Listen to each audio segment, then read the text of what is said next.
Mi nombre es Valentina Herrera y tengo 34 años. El martes pasado, estaba parada frente al despacho de un abogado en el barrio de Salamanca, en Madrid, sosteniendo una carpeta manila tan delgada que podría deslizarse por debajo de una puerta, pero tan pesada como para acabar con toda la vida de una mujer. Dentro de esa sala, mi madrastra le estaba diciendo al abogado que la lectura del testamento era solo para los herederos nombrados en él. Podía escucharla a través de la puerta de roble. Podía escuchar a mi hermanastro Diego reírse. Lo que Viviana no sabía era que mi padre había hecho una última llamada telefónica desde su cama del hospital. No a ella, no a sus hijos, sino a una mujer cuyo nombre Viviana jamás había escuchado. Y esa llamada era la razón por la que yo sostenía un expediente que iba a deshacer 16 años de mentiras. Antes de llevarte al principio de todo, tómate un momento para darle me gusta y suscribirte. Y si estás viendo esto ahora mismo, escribe tu ciudad y la hora local en los comentarios. Me encantaría saber desde dónde nos acompañas. Ahora déjame llevarte de vuelta a Villanueva de la Cañada, en Madrid, al otoño en que yo tenía 14 años y a la noche en que la habitación del hospital de mi madre quedó en silencio. La casa en la calle del Roble tenía una manera de retener el sonido. Las notas del piano de mi madre se quedaban flotando en el pasillo mucho después de que ella hubiera dejado de tocar, como si la casa misma no quisiera que la música terminara. Crecí en esa casa. Paredes blancas, contraventanas verdes, porche envolvente con un columpio que mi padre construyó el verano en que cumplí 7 años. Villanueva es el tipo de pueblo donde todos te saludan desde el coche y nadie cierra la puerta con llave. Y mis padres eran el tipo de personas que pertenecían a ese lugar. Mi padre, Ricardo Herrera, vendía inmuebles.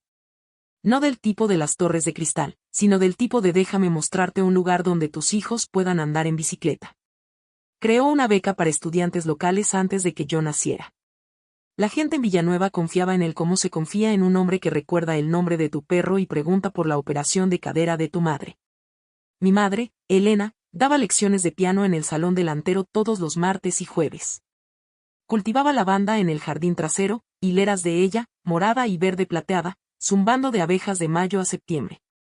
Toda la casa olía a lavanda, a cera de limón y a lo que ella estuviera horneando esa mañana. Los domingos hacía bollos de canela y los tres nos sentábamos en el porche a comerlos mientras la niebla se disipaba del valle de abajo. Le diagnosticaron cáncer de pulmón un jueves de septiembre. Jamás había fumado un cigarrillo en su vida. El médico dijo que a veces simplemente pasa así. Y mi madre asintió como si lo entendiera, lo cual probablemente era cierto porque Elena Herrera entendía casi todo antes de que alguien se lo explicara. Luchó durante 11 meses. Hacia el final, la habitación del hospital olía a antiséptico y flores marchitas, y me sostenía la mano con unos dedos que se habían vuelto tan delgados que tenía miedo de apretarlos. Lo último que me dijo, 3 días antes de morir, fue sobre la casa. Recuerda, mi amor, que esa casa es tuya. No las paredes ni el techo. Lo que tu padre construyó dentro de ella. Yo tenía 14 años. Pensé que se refería a las estanterías. No entendí lo que realmente quería decir hasta que tuve 34 años, parada frente al despacho de un abogado. Viendo cómo todo lo que mi padre había construido era robado por una mujer que jamás había plantado ni una semilla de lavanda en su vida. Pero eso vino después. Primero llegó Viviana. Viviana llegó como cambia el tiempo en el norte de España. Despacio al principio, solo un cambio en el aire. Y luego, de golpe, todo el cielo era diferente. 18 meses después de que muriera mi madre, mi padre empezó a salir con una mujer que había conocido en una subasta benéfica para la biblioteca. Viviana Morales, alta, rubia, sonrisa fácil, el tipo de voz que hacía que todo sonara a cumplido, incluso cuando no lo era. Trabajaba a tiempo parcial en una boutique del pueblo de al lado y tenía 2 hijos de un matrimonio anterior. Diego, que tenía 12 años y ya era más ruidoso que cualquier persona que hubiera estado en nuestra casa, y Paula, que tenía 8 y era tan callada que a veces olvidaba que estaba en la habitación. Al pueblo le pareció bien. Ricardo Herrera se merecía volver a ser feliz, decían. Había estado tan solo desde lo de Elena. Y Viviana era tan encantadora, tan atenta, tan deseosa de llenar el vacío. Se casaron cuando yo tenía 16 años. Viviana se mudó con sus hijos, y los cambios empezaron siendo pequeños, del tipo que no rebates porque cada uno parece razonable por sí solo. Arrancó la lavanda de mi madre porque dijo que le provocaba alergia. Cambió los visillos de encaje por paneles de lino porque dejaban entrar más luz.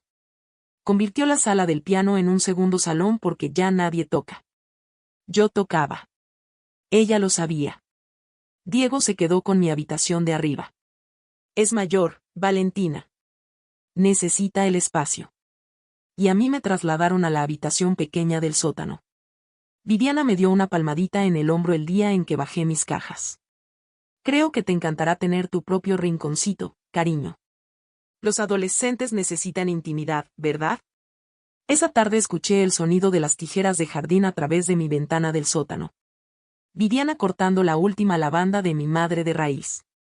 Cada corte caía como el tic-tac de un reloj marchando hacia atrás, borrando algo que no sabía nombrar. Mi padre estaba en la cocina mientras sucedía. No la detuvo. Me miró una vez, y luego apartó la vista. Como mira a un hombre cuando sabe que está eligiendo mal, pero no sabe cómo elegir bien. Entonces no lo sabía, pero ese fue el comienzo de un patrón. Viviana decidía, mi padre cedía, y yo iba desapareciendo una habitación a la vez. Hay una soledad particular que viene de sentarse a la mesa con otras 4 personas y saber que 3 de ellas están esperando a que te vayas. Viviana manejaba nuestra casa como algunos manejan una empresa. Horarios, disposición de los asientos, temas de conversación aprobados. La cena era a las 9 en punto.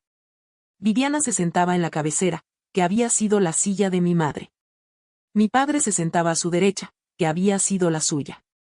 Yo me sentaba al extremo opuesto, junto a la puerta de la cocina, que no era la silla de nadie porque estaba cerca de la corriente de aire. Cada vez que intentaba hablar con mi padre a solas después de cenar, en el porche, en el coche, Viviana aparecía. No enfadada, nunca enfadada, solo presente. Ah, yo también te estaba buscando. ¿De qué estabais hablando? Y cualquier conversación privada que pudiéramos haber tenido se disolvía como el azúcar en agua caliente. Diego lo empeoraba. Escondía mis libros de texto. Cambiaba el canal cuando yo estaba viendo algo. Se comía lo último de lo que yo había etiquetado en el frigorífico y se encogía de hombros cuando le preguntaba. Una vez me dijo en el desayuno, esta ya es mi casa. Y Viviana lo escuchó y se rió. Solo está bromeando, Valentina. Eres demasiado sensible. El suelo sobre mi habitación del sótano crujía cada vez que Diego lo cruzaba. Algunas noches me quedaba tumbada contando sus pasos. Cada uno, un pequeño recordatorio de que alguien más estaba viviendo en mi espacio, durmiendo en mi cama, respirando el aire que antes olía a lavanda y que ahora olía al colonia barata de Diego. Mi padre lo intentaba. Proponía que saliéramos a ver propiedades juntos, solo los dos, como antes. Pero Viviana ponía mala cara, suspiraba o decía, si sigues dejando a Diego fuera, pensará que no lo quieres, Ricardo. Y mi padre, que nunca había sido bueno decepcionando a la gente, cedía. Una tarde escuché a Viviana por teléfono. Estaba hablando con una amiga, con voz baja y satisfecha, como la de una mujer que acaba de terminar de reorganizar los muebles a su gusto. Pronto irá a la universidad y entonces todo se calmará. Ricardo lo olvidará. Estaba aprendiendo algo que Viviana ya dominaba. Que no hace falta levantar la voz para hacer desaparecer a alguien. Solo tienes que dejar de hacerle sitio. Hice una maleta. No pesaba mucho. Esa fue la parte que me destrozó. 18 años de vida y todo lo que necesitaba cabía en 60 centímetros de nylon. La decisión llegó la noche de mi graduación del instituto. Viviana organizó una pequeña fiesta. Ensaladilla, platos de papel, una pancarta que decía, felicidades. Invitó a los amigos de Diego. Invitó al grupo de amigas de Paula. Invitó a 3 vecinos. No invitó a ninguno de mis compañeros de clase. Cuando le pregunté por qué, inclinó la cabeza como siempre hacía cuando quería parecer confundida. Ay, cariño, es que no sé quiénes son tus amigos. Nunca me lo dijiste. Se lo había dicho 2 veces. Esa noche estaba en el jardín escuchando a los amigos de Diego lanzar un balón de fútbol sobre el lugar donde antes crecía la lavanda de mi madre. Y entendí algo con claridad por primera vez. Ya no tenía un lugar aquí. No porque hubiera hecho algo mal, sino porque alguien había decidido que no encajaba, y la única persona que debería haber luchado por mí estaba demasiado cansada, demasiado culpable o demasiado enamorada para darse cuenta. Escribí la carta a la mañana siguiente, antes del amanecer. La hice corta porque las despedidas largas le dan a la gente la oportunidad de convencerte de que te quedes. Te quiero, papá, pero no puedo quedarme donde no pertenezco. Estaré bien. La dejé sobre su almohada, no sobre la encimera de la cocina donde Viviana la encontraría primero, sino sobre su almohada, donde la vería cuando se acostara esa noche. Luego tomé un autobús de línea hacia Barcelona a las 5 de la mañana con humos de gasoil y niebla fría del bosque de pinos envolviéndose alrededor de la estación como un segundo cielo. No lloré en el autobús. Lloré 3 días después en un estudio del tamaño de mi antigua habitación del sótano, cuando me di cuenta de que nadie venía a buscarme. No sabría la verdad hasta 16 años después, que mi padre había ido a la estación de autobuses esa mañana. Había llegado 20 minutos tarde. Se había quedado parado en el aparcamiento vacío con mi carta en la mano, leyéndola una y otra vez hasta que un empleado le preguntó si necesitaba ayuda. Pero Viviana le contó al pueblo una historia diferente. Lo intentamos todo. Es que es muy terca. Hay hijos que no saben valorar lo que tienen. Y Villanueva, porque Villanueva confiaba en la mujer sentada en la silla de Elena Herrera, la creyó. 16 años son suficientes para construir una vida. También son suficientes para ir perdiendo a un padre, una llamada a la vez. Me ahorraré el montaje. Barcelona fue dura, luego llevadera, luego mía. Empecé como recepcionista en una inmobiliaria, contestando teléfonos, archivando papeleo, aprendiendo el negocio de la misma forma en que mi padre me lo había enseñado, prestando atención. Saqué la licencia a los 22 años. A los 28, había abierto una pequeña agencia, 3 agentes, una oficina compartida encima de una panadería, nada de lujos. No era rica, pero pagaba mi propio alquiler, elegía mis propias cortinas y nadie me mandaba al sótano. Llamaba a mi padre cada mes. Al principio, las llamadas duraban 20 minutos, luego 10, luego 5. Viviana siempre estaba cerca. Podía escucharla respirar, o tararear, o preguntarle quién era en ese tono dulce e inocente que significaba, termina ya. La voz de mi padre se fue apagando cada año, como una radio que fuera perdiendo señal poco a poco. Enviaba cartas, tarjetas de cumpleaños, fotografías de mi oficina, mi primera firma de contrato, la vista de la sierra desde mi escritorio. Él me respondía con notas cortas. Orgulloso de ti, cariño. Con una letra que se iba volviendo más temblorosa con el tiempo. A través del cotilleo de Villanueva, me llegaban retazos. Mi padre había vendido 2 de sus pisos de alquiler. Viviana había redecoreado la casa otra vez. Diego, ya en sus 20s, había abandonado la formación profesional y vivía en casa sin hacer nada en particular.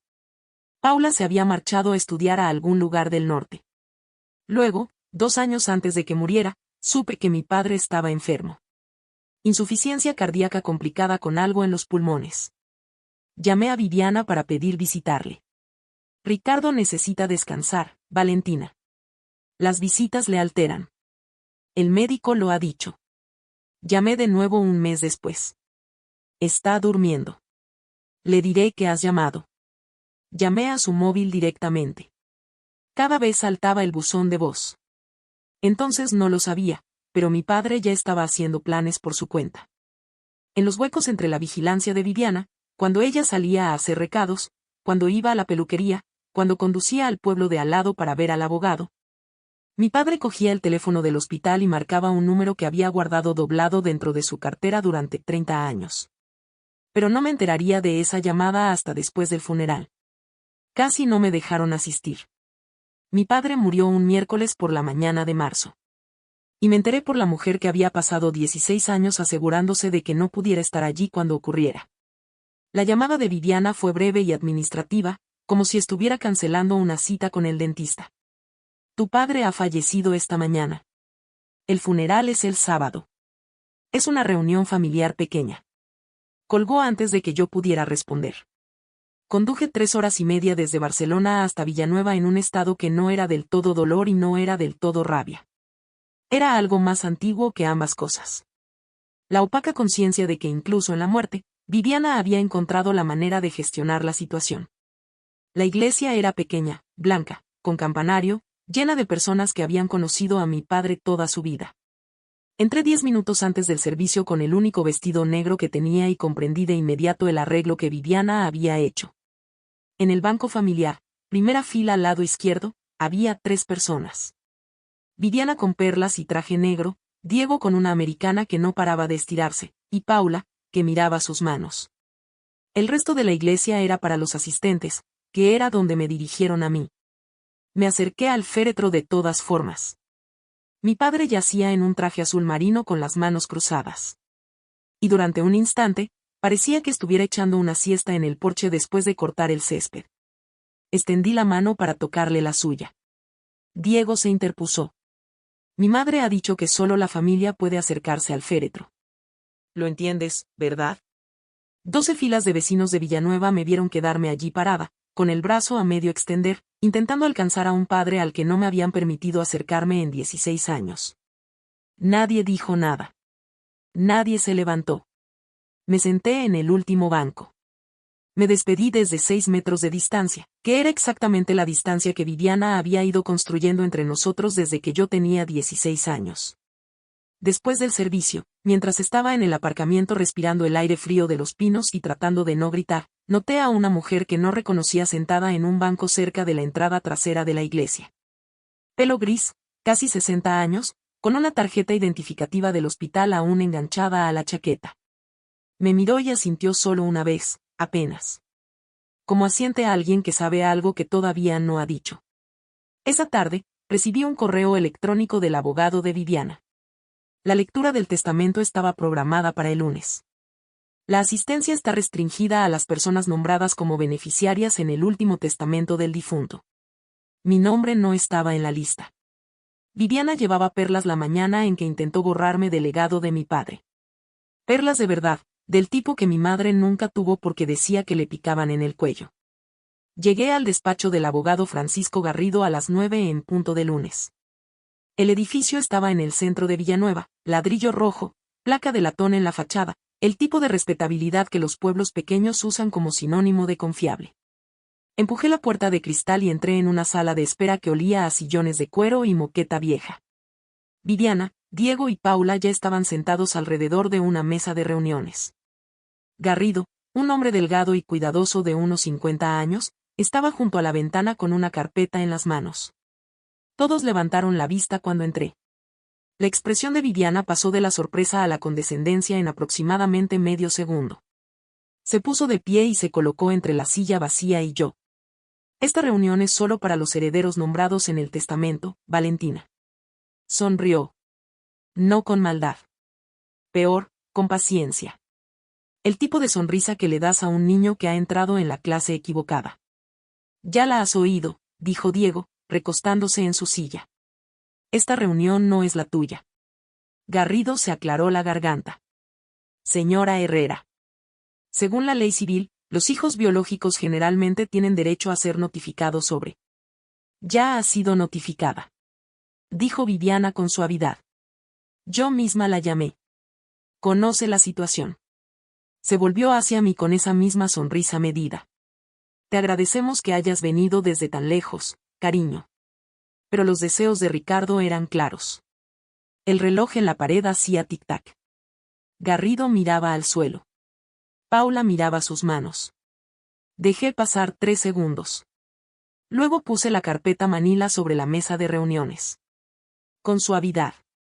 Como se deja algo valioso. No vengo a discutir, Viviana. Solo necesito entregarle algo a su abogado. Viviana miró la carpeta. ¿Qué es eso? ¿Una tarjeta de condolencias? Podrías llamarlo así. Garrido extendió la mano hacia la carpeta. Se detuvo sobre el membrete. Papel crema, nombre en relieve. Vi cómo el reconocimiento cruzaba su cara. Conocía el nombre en ese papel. Todo el mundo en el derecho sucesorio de Madrid conocía ese nombre. Abrió la carpeta y la sala quedó en un silencio muy, muy profundo. Las luces fluorescentes zumbaban sobre nuestras cabezas. El reloj seguía haciendo tic-tac y la sonrisa de Viviana, esa sonrisa pulida y ensayada de 16 años, empezó a resquebrajarse por los bordes como pintura desprendiéndose de una valla vieja. El teléfono sonó a las 9:47 de la noche. Casi no lo cogí. Ya había tenido suficiente de Villanueva para toda una vida. Déjame rebobinar. Era el sábado por la noche, horas después del funeral. Estaba sentada en mi coche de alquiler frente al Hotel Los Pinos en la carretera comarcal, todavía con el vestido negro, motor apagado, viendo cómo la lluvia golpeaba el parabrisas en ráfagas. No había comido desde el desayuno.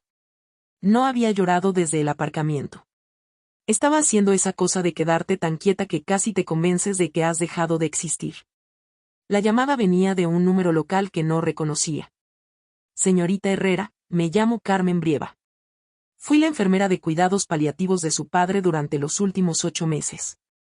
Su voz era ronca y cuidadosa, la voz de una mujer que había ensayado esta llamada antes de hacerla. No sé si debería estar llamándola, pero ya no puedo quedarme callada. El letrero del hotel parpadeaba en rojo a través de mi parabrisas empañado. Apreté el teléfono con más fuerza contra la oreja. Carmen me contó cosas que hicieron que los últimos 2 años se reorganizaran en mi mente como muebles siendo arrastrados por el suelo. Mi padre había hablado de mí todos y cada uno de los días. Todos los días. Había mantenido mi fotografía en su mesilla hasta que Viviana la metió en un cajón. Había pedido a los visitantes que le dieran mi número de teléfono hasta que Viviana dejó de permitir visitas. Había intentado llamarme él mismo, pero su móvil había desaparecido. Viviana dijo que lo buscaría y nunca lo hizo. Pero 2 veces. 2 veces, cuando Viviana dejó el hospital para reunirse con su abogado, mi padre le pidió a Carmen que marcara un número escrito en un papel guardado en el cajón de su mesilla. No era mi número. Era otro diferente. Me pidió que le dijera a la mujer que contestara, Ricardo está listo. Valentina merece saber la verdad. ¿Quién era esa mujer? Pregunté, y mi voz no sonó como la mía. Su nombre es Margarita Calvo. Es abogada. La busqué después. Está especializada en derecho sucesorio. Su despacho está en Alcobendas, a unos 40 minutos de aquí. Carmen hizo una pausa. Luego me contó la última parte. Había visto a Viviana llevar documentos a la cama de mi padre en 3 ocasiones distintas. Siempre después de su medicación nocturna, siempre cuando sus ojos estaban vidriosos y su habla era arrastrada. Carmen había anotado las fechas en su registro de enfermería. Su padre hablaba de usted todos los días, señorita Herrera. Todos los días. Solo pensé que debía saberlo. Me quedé en ese aparcamiento otra hora después de que Carmen colgara. Pero ya no estaba quieta.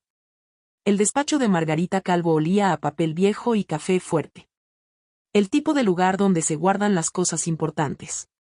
El domingo por la mañana, a las 8, conduje 40 minutos hasta Alcobendas, un pueblo incluso más pequeño que Villanueva, y encontré el despacho de Margarita sobre una ferretería.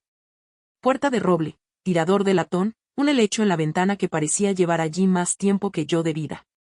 Margarita tenía 62 años, pelo plateado, gafas de lectura colgadas de una cadena y la postura de alguien que había pasado décadas sentándose frente a personas en los peores momentos de sus vidas. No me dio la mano. Me abrazó. Luego me sentó y me contó lo que había hecho mi padre. Tu padre me llamó hace 14 meses, dijo. Usó el teléfono de la habitación del hospital mientras tu madrastra estaba en una cita.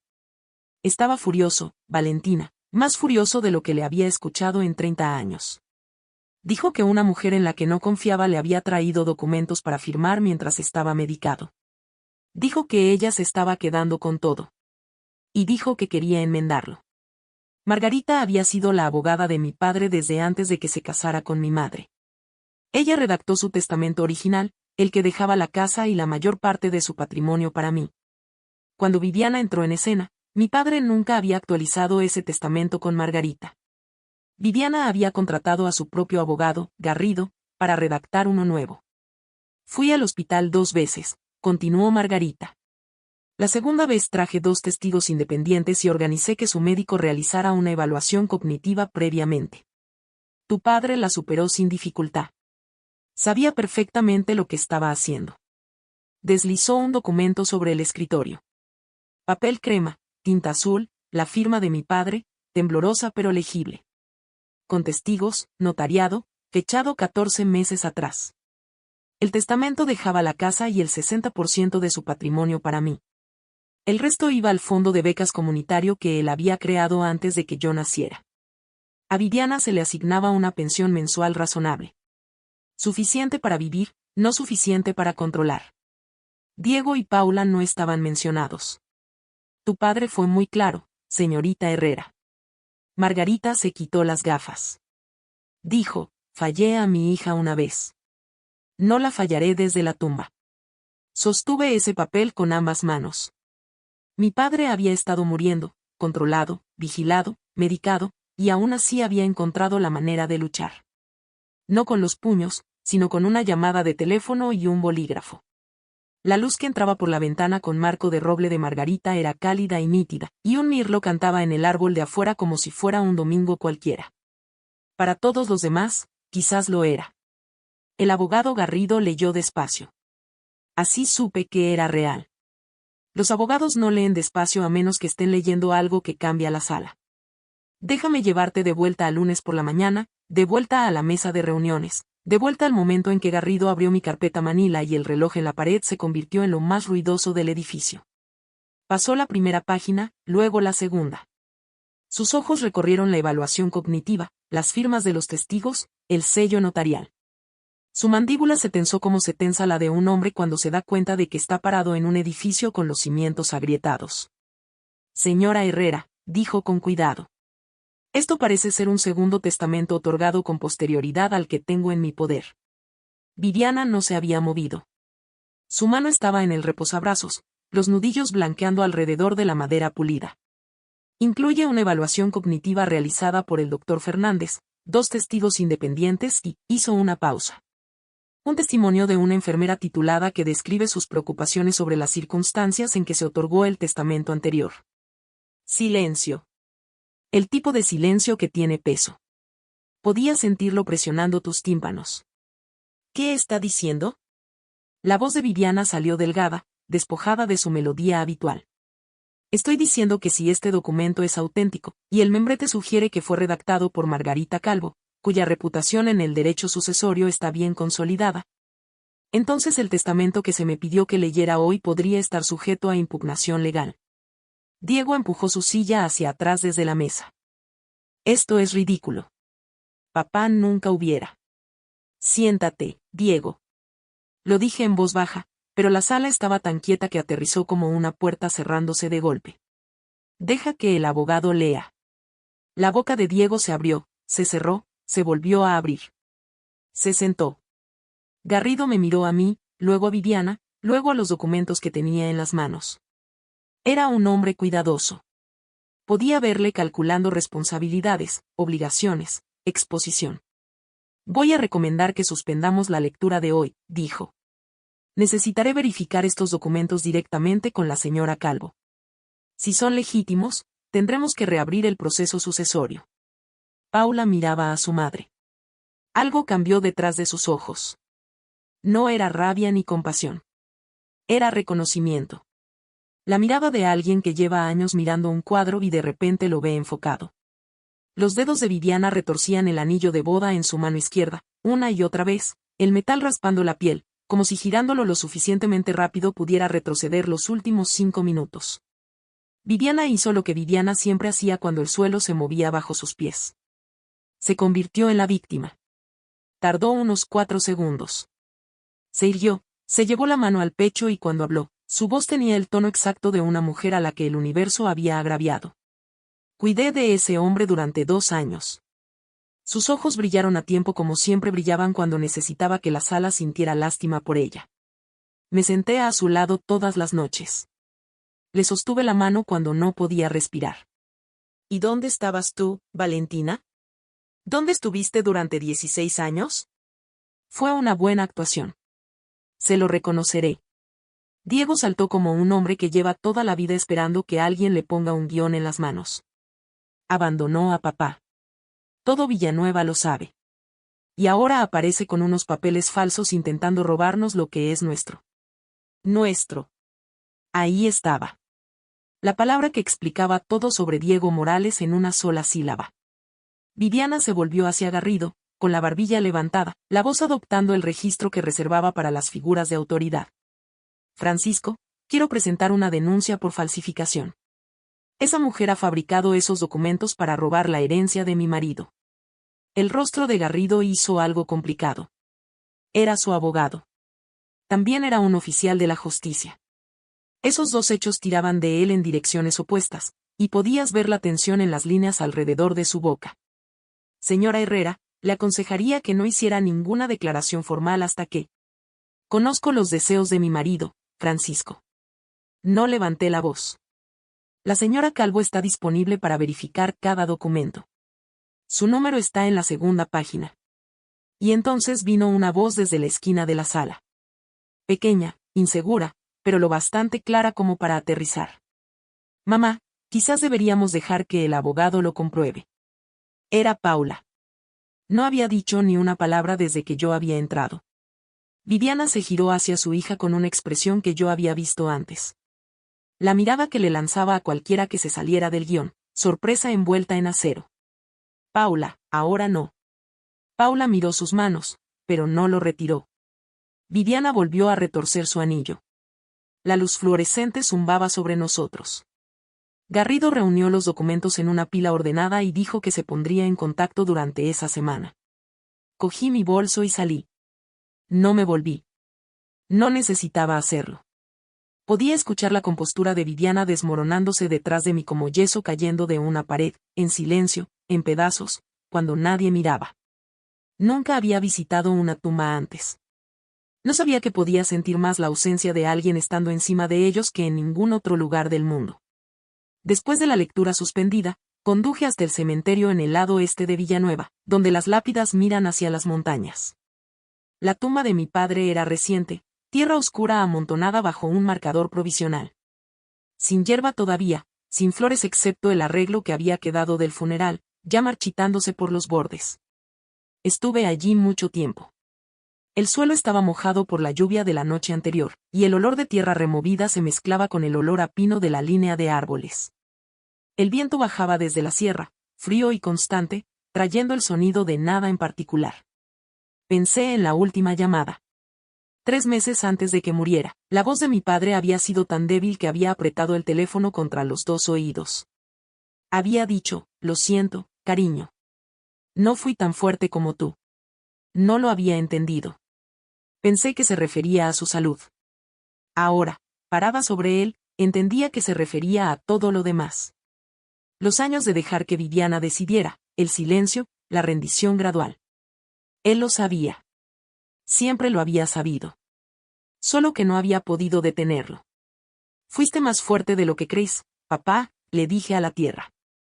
Hiciste una llamada cuando apenas podías sostener un teléfono.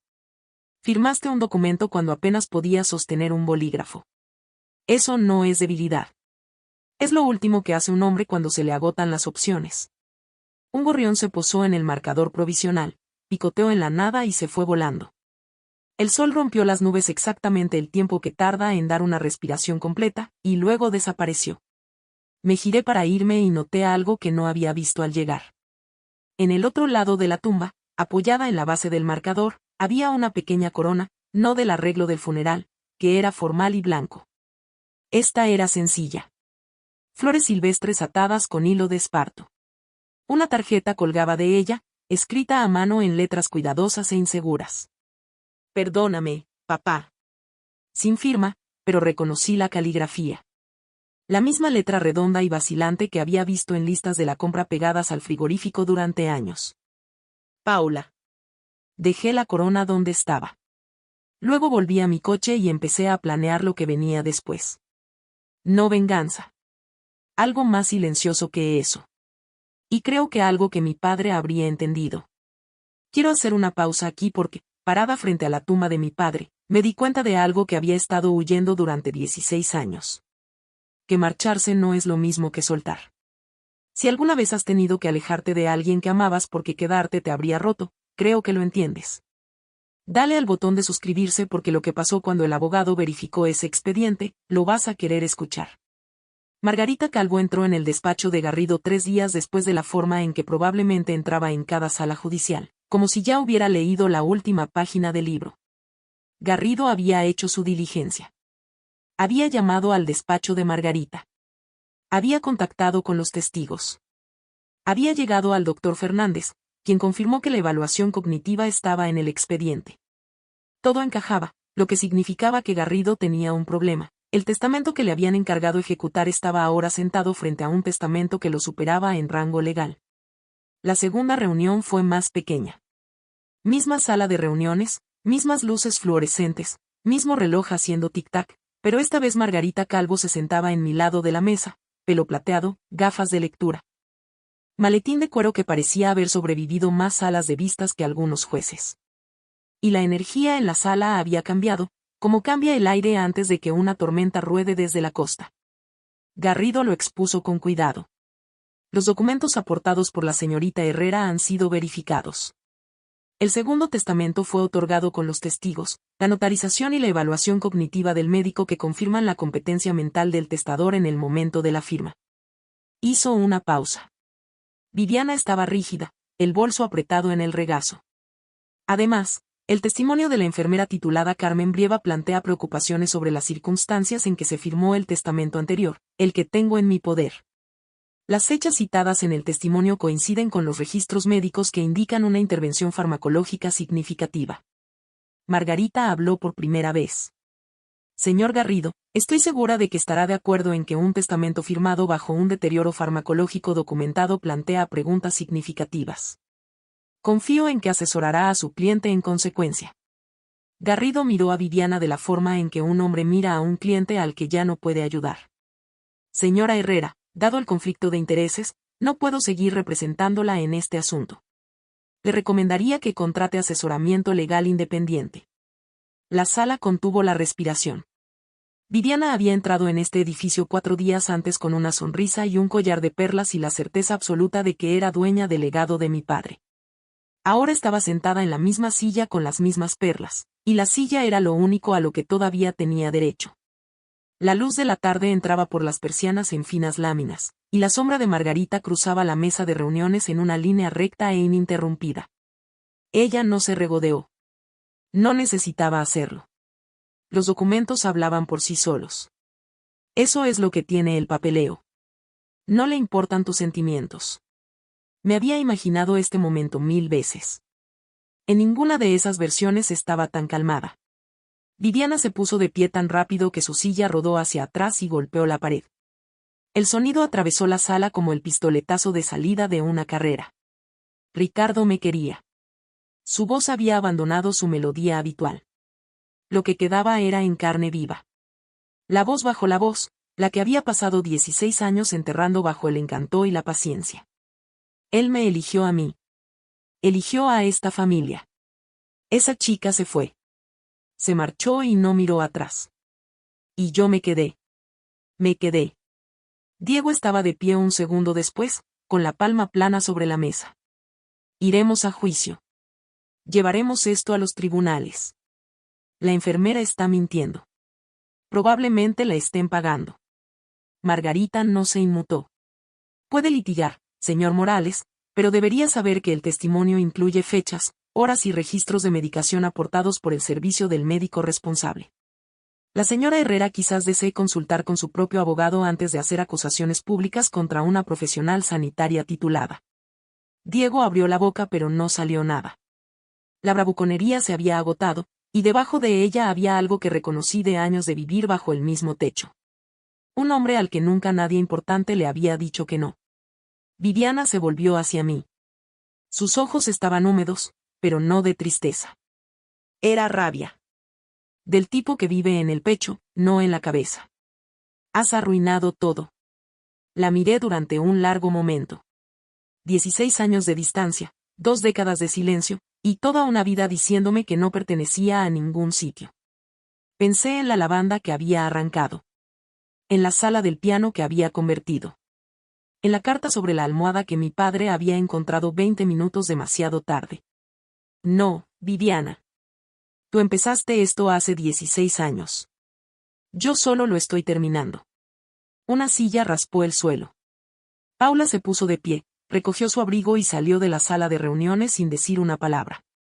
Viviana la llamó, Paula, Paula, vuelve aquí. Pero la puerta ya se estaba cerrando. El sonido de esa puerta cerrándose fue el único sonido en la sala durante 5 segundos completos. Luego Garrido se aclaró la garganta y dijo que la lectura había concluido y que ambas partes debían prepararse para el proceso sucesorio formal. Cogí mi carpeta. Margarita cogió su maletín. Salimos juntas a un pasillo que olía a producto de limpieza y edificio viejo, y ninguna de las dos dijo nada hasta que llegamos al aparcamiento. Entonces Margarita me miró y dijo, tu padre tenía razón sobre ti. En un pueblo del tamaño de Villanueva, los secretos no permanecen enterrados. Solo esperan que alguien deje de vigilarlos. No le conté a nadie lo que había ocurrido en el despacho de Garrido. No necesité hacerlo. Diego lo hizo por mí. En menos de 48 horas, Diego estaba pontificando en el bar de la Plaza Mayor, con 3 cervezas encima, diciéndole a todo el que quisiera escuchar que yo había falsificado el testamento de mi padre muerto y que estaba intentando robar la casa familiar. Lo dijo lo bastante alto como para que lo oyera el barman, la camarera y el cartero jubilado al final de la barra, que se lo contó a su mujer, quien se lo contó a su club de lectura, quien se lo contó a todo el lado este de Villanueva para el jueves por la mañana. El problema con la versión de Diego era que no se sostenía. La gente empezó a hacer preguntas. Si el testamento era falso, ¿por qué no lo había rechazado el abogado? Si Valentina era una estafadora, ¿por qué había vivido tranquilamente en Barcelona durante 16 años en lugar de maquinar? ¿Y por qué Margarita Calvo, una mujer cuya reputación en el derecho sucesorio era lo bastante sólida como para construir un juzgado encima, estaba involucrada? Las preguntas llevaron a recuerdos incómodos. La mujer que regentaba la frutería de la calle Real le dijo a su vecina, «¿Sabes? Recuerdo que Ricardo me preguntó una vez si tenía el número de Valentina». Viviana estaba allí mismo tirándole del brazo, diciendo que tenían que irse. En su momento no le di importancia. El antiguo director del instituto mencionó que Valentina había sido una buena estudiante, tranquila, nunca metida en líos, y que siempre se había preguntado por qué se había ido tan de repente. Un miembro del ayuntamiento sacó a relucir algo que la mayoría había olvidado. 3 años antes, había propuesto dar el nombre de la nueva ala de la biblioteca comunitaria a Ricardo Herrera, el hombre que había financiado la mitad de las becas del pueblo. Viviana lo había bloqueado. Dijo que Ricardo no quería la atención, recordó el concejal. Pero eso no era nada propio de Ricardo. La historia que Viviana había construido, la de Valentina como la hija desagradecida que había abandonado a su pobre y devoto padre, empezó a desarrollar grietas. Y a través de esas grietas era visible una historia diferente. La de un hombre que había sido separado lentamente de su hija, su comunidad y su propia voz. Por una mujer que confundía el control con el amor. Para finales de semana, la gente en Villanueva había dejado de saludar a Viviana desde el coche. Ella no parecía darse cuenta. O quizás sí, y eso era peor. Casi no abrí la puerta. Estaba cansada de que Villanueva me diera razones para seguir despierta pasada la medianoche. Era el miércoles por la noche, 4 días después de la segunda reunión. Seguía en el Hotel Los Pinos. Misma habitación, mismo letrero rojo parpadeante, mismas toallas finas. Había prolongado mi estancia porque Margarita dijo que el expediente sucesorio tardaría otra semana y había documentos que firmar. Los golpes llegaron a las 9:15 de la noche. Suaves. Vacilantes, el tipo de golpes que ya están pidiendo disculpas antes de que abras la puerta. Paula estaba en el corredor de cemento con un chubasquero 2 tallas demasiado grande para ella, sosteniendo una caja de madera del tamaño de una caja de zapatos. Sus ojos estaban rojos, no de llanto reciente, del tipo que lleva días produciéndose en privado donde nadie puede ver. ¿Puedo pasar? Me hice a un lado. Dejó la caja en el escritorio de la habitación junto al mando de la televisión y un menú de desayuno plastificado. La encontré en su escritorio, dijo. El escritorio de tapa de roble del estudio. Mamá nunca lo tocaba. Decía que estaba lleno de papeleo aburrido. Abrí la caja. Dentro había una fotografía mía con 8 años, sentada sobre los hombros de mi padre en la feria de Villanueva, una ramita de lavanda prensada, plana y quebradiza. 3 tarjetas de cumpleaños que había mandado a lo largo de los años, todavía en sus sobres, y una carta. El sobre estaba sin sellar. El papel de dentro era de color crema, la letra temblorosa pero deliberada. Mi padre había escrito un párrafo. Valentina, fui a la estación de autobuses la mañana que te fuiste. Llegué 20 minutos tarde. Me quedé en el aparcamiento y leí tu carta hasta que un empleado me preguntó si estaba bien. No lo estaba. Nunca he estado bien desde aquella mañana. Lo siento. Siempre he llegado tarde. La habitación del motel estaba en silencio. La máquina de hielo zumbaba a través de la pared. La lluvia golpeaba la ventana como si quisiera entrar. Paula estaba junto a la puerta, con las manos en los bolsillos de la chaqueta. No lo sabía, dijo, nada de todo esto. Crecí escuchando a mamá decir que te habías ido porque no te importaba. La creí. Lo siento. Cerré la caja. La sostuve contra mi pecho con las dos manos. Gracias, Paula. Esta es la primera vez que alguien de esa familia elige bien. Asintió una vez y luego se fue como había llegado, en silencio, sin esperar a que le dieran las gracias 2 veces. La puerta se cerró con un clic a sus espaldas y me senté en el borde de la cama del motel y leí la carta de mi padre una y otra vez y una vez más hasta que las palabras se emborronaron y la habitación se emborronó y lo único claro era el olor a lavanda prensada, tenue y tenaz, saliendo de una caja que había llevado 16 años esperando ser abierta. La sucesión no es dramática. Es papeleo y paciencia e iluminación fluorescente y salas de espera que huelen a moqueta vieja. Margarita presentó la petición para admitir el segundo testamento de mi padre a la sucesión el lunes siguiente. La presentación cayó en el juzgado de lo civil como una piedra tirada a un estanque. Salpicadura silenciosa, ondas largas. Viviana contrató a un nuevo abogado, un hombre de Toledo llamado Whitaker, que llevaba corbatas caras y hablaba en párrafos. Revisó el caso y según Margarita aconsejó a Viviana que sus opciones eran limitadas. Las pruebas eran limpias. El testamento de mi padre tenía una evaluación cognitiva fechada 14 meses antes de su muerte. Tenía 2 testigos independientes, un maestro jubilado y un notario de Alcobendas. Ninguno de ellos tenía ninguna conexión conmigo ni con mi familia. Llevaba el sello de Margarita Calvo, que en los círculos del derecho sucesorio de Madrid tenía aproximadamente el mismo peso que un permiso de obra sellado por la Diputación. En el otro lado, el testamento de Viviana había sido firmado durante un periodo en el que los registros médicos mostraban que mi padre estaba recibiendo dosis significativas de analgésicos. El testimonio de Carmen Brieva documentaba 3 casos específicos de Viviana presentando documentos a Ricardo durante esas ventanas de tiempo. Fechas, horas, nombres de los medicamentos administrados. El médico responsable confirmó que las dosis en cuestión podían deteriorar el juicio. El nuevo abogado de Viviana intentó una defensa, relación conyugal y cuidados razonables. Argumentó que Viviana había sido la cuidadora de Ricardo y merecía consideración. El tribunal lo reconoció, luego señaló que el segundo testamento ya le proporcionaba a Viviana una pensión mensual. Ricardo no la había dejado sin nada. Simplemente había redirigido la mayor parte de su patrimonio a su hija biológica y a su fondo comunitario. Diego presentó una petición separada reclamando derechos hereditarios como hijastro. Fue desestimada en una semana. Nunca había sido adoptado legalmente por mi padre. Según la ley civil española, eso cerraba la conversación. Todo el proceso llevó 11 semanas.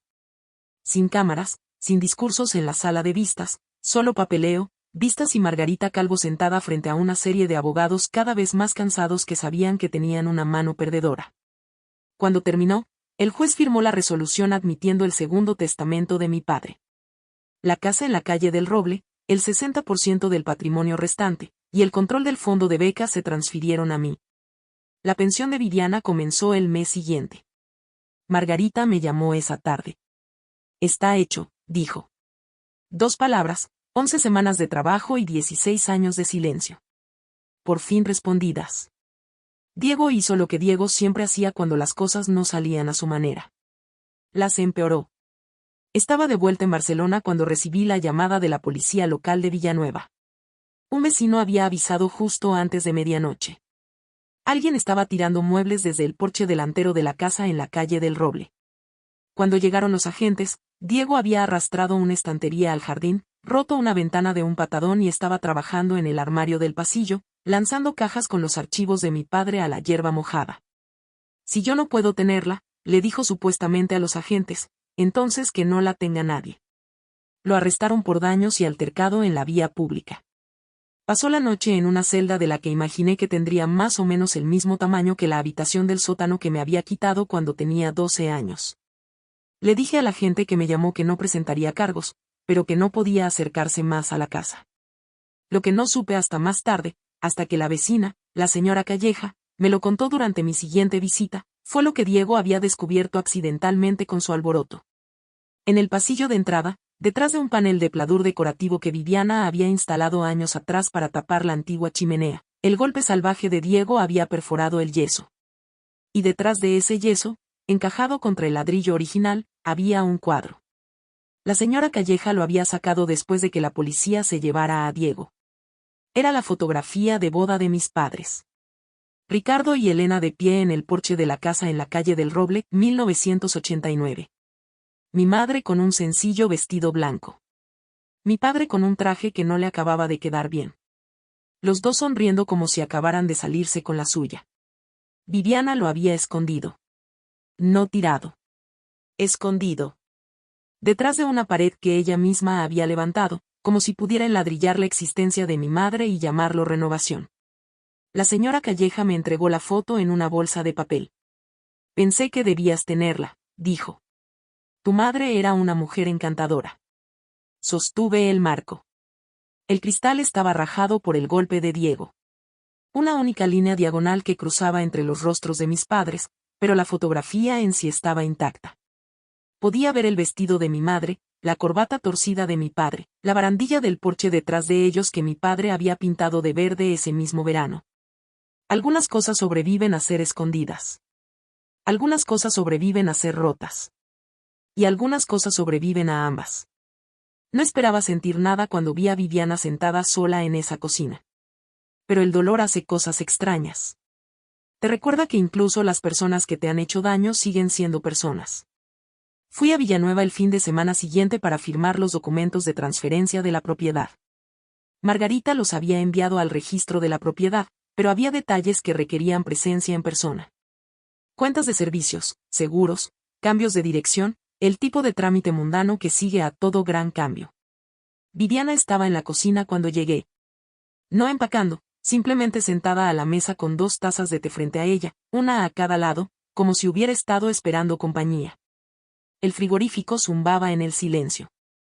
La luz de la tarde entraba por la ventana encima del fregadero, sucia de meses de abandono, y proyectaba un cuadrado amarillento en el suelo de linóleo.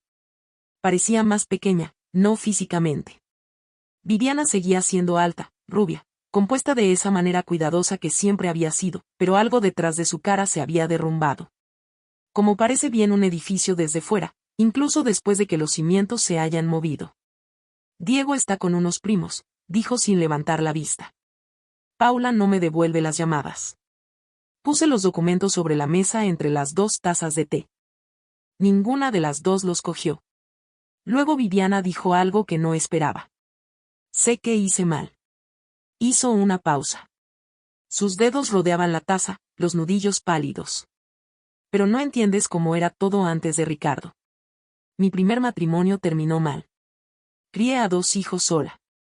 No tenía nada. Ricardo me dio una vida. Tenía pánico de perderla. Me miró por primera vez. Sus ojos estaban secos. Esto no era una actuación. Esto era lo que había debajo de la actuación. Una mujer cuyo agarre en la seguridad había sido tan desesperado que había aplastado todo lo que era delicado a su alcance. Entiendo el miedo, Viviana, dije. Pero el miedo no te hizo arrancar el jardín de mi madre. El miedo no te hizo mandarme al sótano. El miedo no te hizo poner papeles frente a la cara de un hombre moribundo mientras estaba demasiado sedado para leerlos. Tú hiciste esas cosas.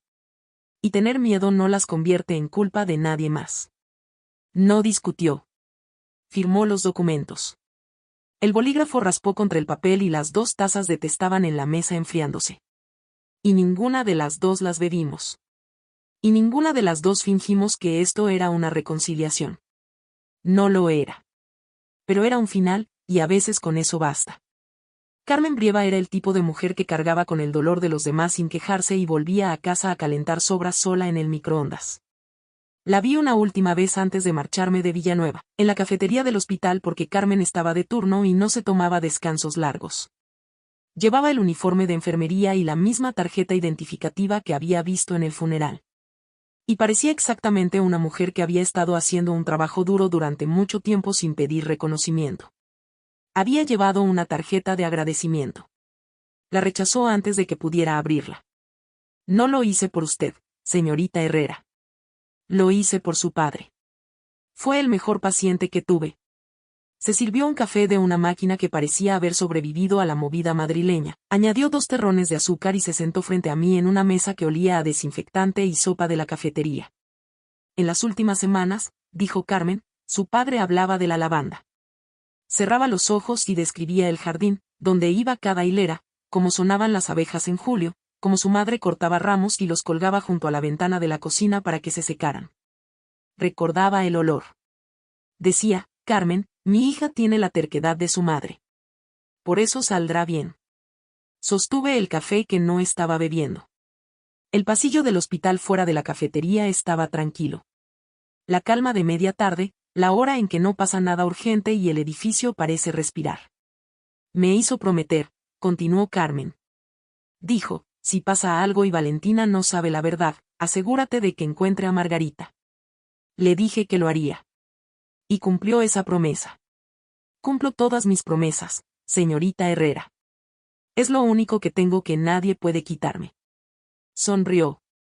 Una sonrisa cansada y honesta. Del tipo que viene de una vida sosteniendo las manos de otras personas en la oscuridad. Su padre luchó por usted. No como lo muestran las películas. Sin discursos, sin grandes gestos. Cogió un teléfono cuando apenas podía sostenerlo. Y llamó a la única persona en la que confiaba. Eso es valentía. La de verdad. Estiré el brazo por encima de la mesa y le apreté la mano. Ella me la apretó de vuelta. Gracias, Carmen. Me ha dado algo que 16 años no pudieron darme. La prueba de que mi padre me recordaba. Asintió, terminó su café y volvió al trabajo. La puerta de la cafetería se cerró detrás de ella, y el olor a alcohol y flores llegó del pasillo. Y me quedé allí un poco más en el silencio con el eco de la lavanda en el pecho. Sabes, Carmen nunca pidió nada a cambio. Solo hizo lo correcto porque era lo correcto. Y creo que eso era en lo que mi padre confiaba. Que en algún lugar del mundo todavía hay personas así. Si esta historia te recuerda a alguien que estuvo en tu lado cuando nadie más lo hizo, compártela con esa persona. Ahora déjame contarte cómo termina todo esto. La lavanda tardó 3 meses en volver. Mi madre habría dicho que era lo esperado. Las cosas buenas no tienen prisa. No vendí la casa. Pensé en ello durante unos 10 minutos en el trayecto de vuelta a Barcelona, cuando la parte práctica de mi cerebro señaló que mantener una propiedad a 3 horas y media de distancia era caro e inconveniente. Luego pensé en mi madre cortando lavanda a la luz de la mañana y en mi padre construyendo un columpio en el porche un sábado por la tarde y en una carta que decía que llegué 20 minutos tarde. Y la parte práctica de mi cerebro se cayó. Contraté a un equipo de alcobendas para restaurar la propiedad. El pladur que Viviana había usado para tapar la chimenea fue lo primero en caer. Ladrillo por debajo, todavía sólido, el mismo ladrillo junto al que mis padres habían tostado malvaviscos cuando yo tenía 5 años. Bajaron los paneles de lino. El piano fue afinado. Un avivero local donó plantas de lavanda, la misma variedad que había cultivado mi madre. Y a mediados del verano, el jardín trasero estaba bordeado de morado otra vez, zumbando de abejas. Usé una parte del patrimonio para restablecer el fondo de becas de mi padre, la beca comunitaria Ricardo Herrera. El mismo nombre, el mismo propósito, la misma convicción de que los chicos de los pueblos pequeños merecen las mismas oportunidades que los de cualquier otro lugar. Margarita ayudó con el papeleo. Carmen fue la primera persona a quien se lo conté. La casa se convirtió en un centro comunitario. No oficialmente, no con permisos y juntas directivas, sino de la manera en que las cosas ocurren en los pueblos pequeños cuando alguien abre una puerta y la mantiene abierta. Los martes, las clases de piano volvieron. Una maestra jubilada empezó una hora de lectura para niños los sábados por la mañana. Algunos vecinos organizaron un huerto comunitario en el solar vacío del lado.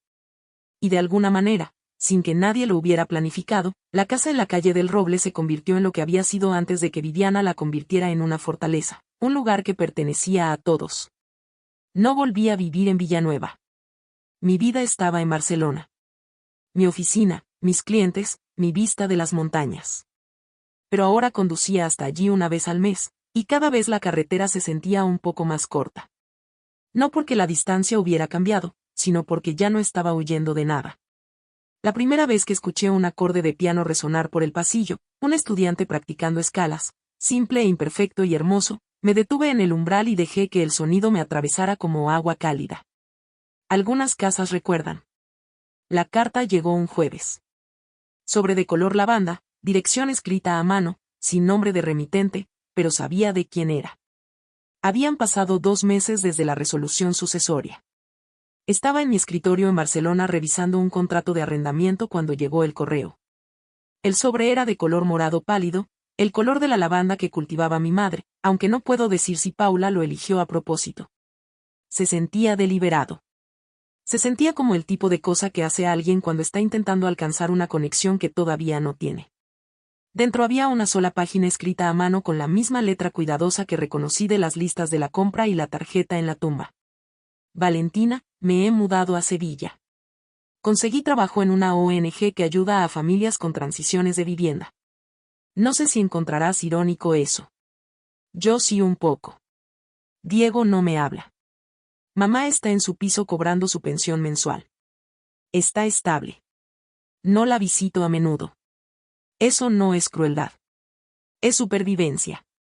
Seguramente lo entiendes mejor que nadie. No sé si alguna vez seremos familia. No creo tener derecho a pedirlo. Pero quería que supieras. Fui a ver la tumba de tu padre la semana pasada. Puse flores silvestres, de las que crecen junto a la carretera fuera de Villanueva. Escribí perdóname en la tarjeta otra vez. No sé si puede escucharlo. Lo siento por todos los años en que no dije nada. Era una niña y luego fui una cobarde y ahora estoy intentando no ser ninguna de las dos cosas. Paula. Leí la carta 2 veces. Luego cogí un bolígrafo y una tarjeta, blanca sencilla, sin lavanda, porque no quería exagerar lo que era esto. Y escribí de vuelta. Paula. Él te escucha, y yo también. Cuídate. La puerta está abierta, pero nadie te mete prisa para cruzarla. Valentina. La mandé esa tarde. No llamé. No envié una respuesta larga y emotiva. No ofrecí cena de Navidad ni habitación de invitados ni nada de lo que las películas te dicen que la gente debe ofrecer en este punto de la historia, porque esto no era una película. Eran 2 mujeres. 20 años de historia enredada entre ellas. Ambas decidiendo por separado que la honestidad valía más que la comodidad. Quizás así es como las familias empiezan de nuevo. No con un abrazo, sino con una carta y una puerta abierta con cuidado. Mi padre nunca vio la puesta de sol desde la ventana de mi oficina. Pero en las tardes despejadas, cuando la luz incide justo en el marco de su fotografía, me gusta pensar que sí. Era un martes de finales de junio. Estaba sentada en mi escritorio en Barcelona terminando una pila de documentos de cierre cuando el sol cayó por debajo de la línea de nubes e hizo esa cosa que a veces hace sobre la sierra de Collserola. Convertir todo el cielo del oeste en naranja, rosa y dorado. El tipo de colores que parecen exagerados en las fotografías pero que en el Mediterráneo son simplemente el martes por la tarde. En mi escritorio, en un marco que había comprado en un mercadillo de Villanueva, estaba la foto de boda que la señora Calleja había sacado de detrás de la pared. El cristal todavía estaba rajado. La línea diagonal entre los rostros de mis padres. Pero decidí no cambiarlo. La raja era parte de la historia ahora. Algunas cosas son más honestas cuando muestran su daño. A su lado, un marco más pequeño, una fotografía del jardín de lavanda tomada en mi última visita. Hileras moradas, tallos verdes. Una sola abeja capturada a medio vuelo en la luz de la tarde. Si te fijabas bien, podías ver el borde del columpio del porche al fondo. Mi padre no fue perfecto. Había pasado suficientes años estando enfadada como para saber que había sido débil cuando debería haber sido fuerte. Había dejado que Viviana cerrara puertas que él debería haber derribado. Había llegado a la estación de autobuses 20 minutos tarde y no había ido a buscarme. Y durante 16 años, había cargado ese silencio como una piedra en el pecho. Pero en el último año de su vida, cuando su cuerpo fallaba y sus opciones se agotaban, Ricardo Herrera había cogido un teléfono y llamado a la única persona en la que confiaba y dicho, mi hija merece saber la verdad. Había firmado un documento con manos que apenas podían sostener un bolígrafo. Había escondido una carta en un cajón del escritorio, esperando que alguien la encontrara. No lo arregló todo. No podía. Pero hizo lo que pudo.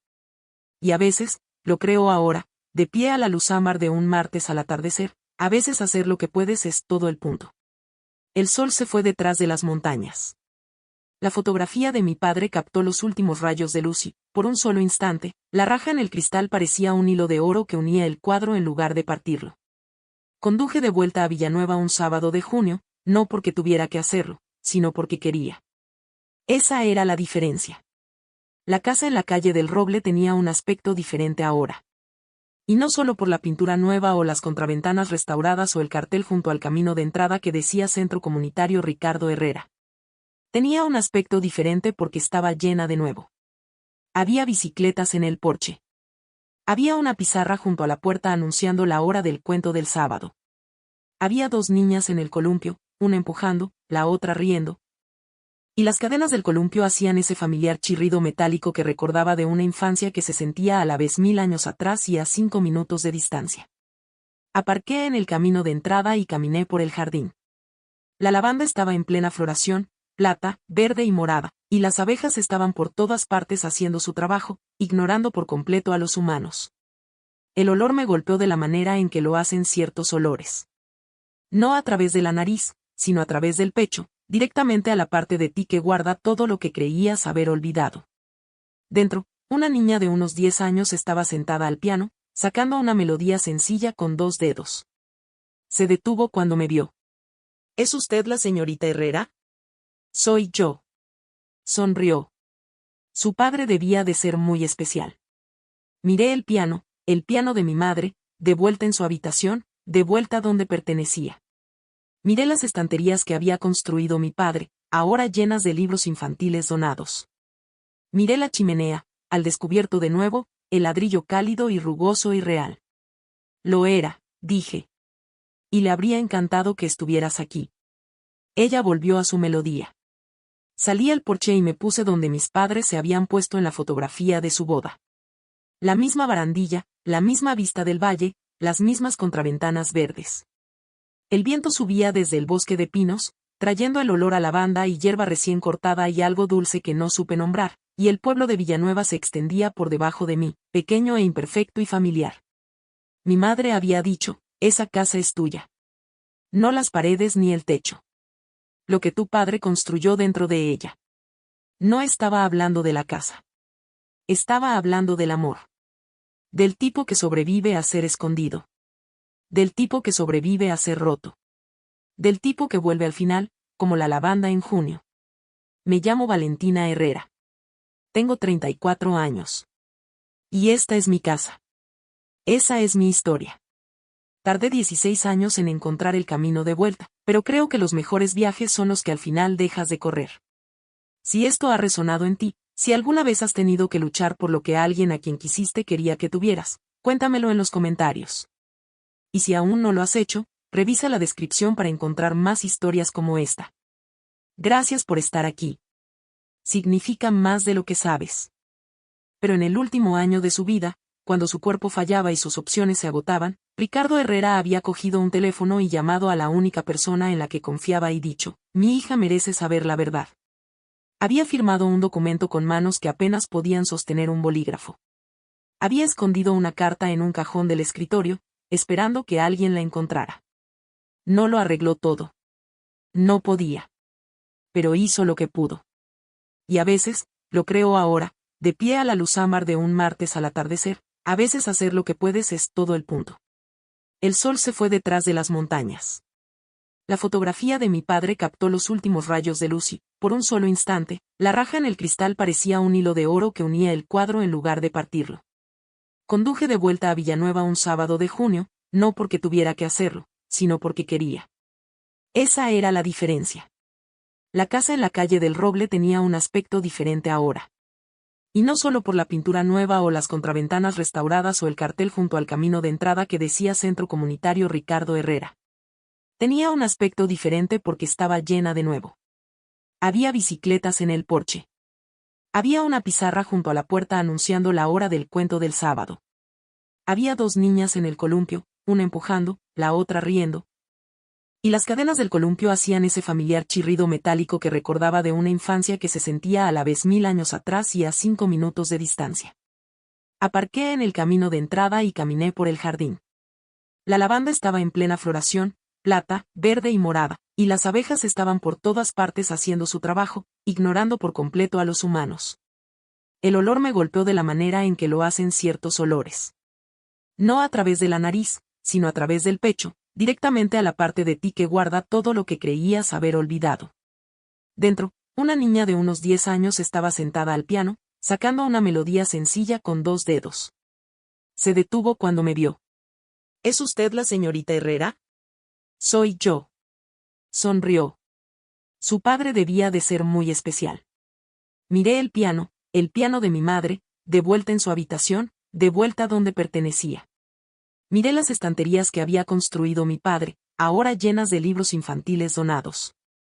Miré la chimenea, al descubierto de nuevo, el ladrillo cálido y rugoso y real. Lo era, dije. Y le habría encantado que estuvieras aquí. Ella volvió a su melodía. Salí al porche y me puse donde mis padres se habían puesto en la fotografía de su boda. La misma barandilla, la misma vista del valle, las mismas contraventanas verdes. El viento subía desde el bosque de pinos, trayendo el olor a lavanda y hierba recién cortada y algo dulce que no supe nombrar, y el pueblo de Villanueva se extendía por debajo de mí, pequeño e imperfecto y familiar. Mi madre había dicho, esa casa es tuya. No las paredes ni el techo. Lo que tu padre construyó dentro de ella. No estaba hablando de la casa. Estaba hablando del amor. Del tipo que sobrevive a ser escondido.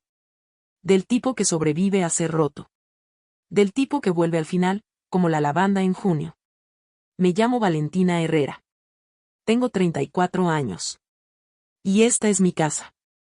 Esa es mi historia. Tardé 16 años en encontrar el camino de vuelta, pero creo que los mejores viajes son los que al final dejas de correr. Si esto ha resonado en ti, si alguna vez has tenido que luchar por lo que alguien a quien quisiste quería que tuvieras, cuéntamelo en los comentarios. Y si aún no lo has hecho, revisa la descripción para encontrar más historias como esta. Gracias por estar aquí. Significa más de lo que sabes.